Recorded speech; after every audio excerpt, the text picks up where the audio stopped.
This is Humanoid, this is Twisted Fate, this is the bread and butter. But I would like him on something that he can actually brawl with. Maybe bring back something like the Akali that we've seen Humanoid on, something that can brawl versus Malrank and I black out. Larson. And Larson, thank you. There you go. No problem. It's been a pretty long day. We also had that little hiccup in the beginning, right? But I love how passionate you both are about these two teams. And I think what we want overall is that we get a game 5 where we now see both teams playing at the top of their strength. Because we had very Fnatic favored wins. We had very Rogue favored wins. I mean, look at this early game. It's just dirty to watch.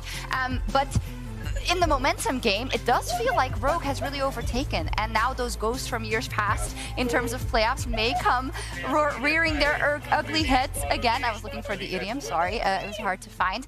There's just so much up in the air, right? It's impossible to predict, but I'm still gonna ask you. Hey, I predicted Rogue 3-2 at the start. It was looking rough at the beginning, but I'm actually gonna stick with it. I think we're gonna see probably a very different draft from Rogue. They got 4 out of the same 5 champions in their game 3 win in this game 4, and we're able to lock that in. So expecting some changes for Fnatic overall, but at the end of the day, this series has sort of morphed into the Fnatic style we're looking at of like mid-jungle support being very dominant. Rogue, once they decided to match that, have been better at it. So in this final draft, again, you have to look at where is the winning 2v2 in bot lane to get support to move out of the lane to pair up with their jungler. That is largely going to decide this match. I'll stick with, unfortunately, 3-2 now for Fnatic. Yeah, it can't be 3-1 anymore.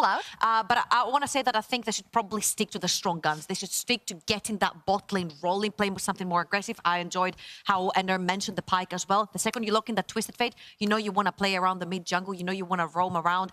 Get rid of the damn Twisted Fate and play towards bot side. Okay, I forgot to look up a synonym for like gang or crew or posse, so I don't know how to... Squad.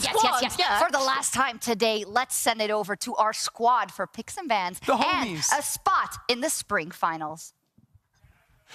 This is like a very big cast. I don't know how to tell you that, but all I can think back to is that time we played All for One and we all played Commando Galio and we kept referring to each other as like Red Leader and ganking lanes. That was Sorry, so fun. that's our one moment of like kind of self-indulgent content for now. We're probably going to insert more in this cast depending on what this game looks like. But we are at Game 5. It is now officially do or die. This is the matchup that we were promised. 2 Titans standing at the top of the table. Not just Fnatic dominance, not just Rogue rolling over, but an honest-to-goodness best of 5. We prayed and we were blessed. We were given Game 5. The praise in chat. The praise just worked. They worked. I know they were out. flying in chat as well. Yes, and what better way? 2 dominant performances from both sides have brought us to Game 5, which means that for the last time today, we're going to hear some epic music to get us into draft.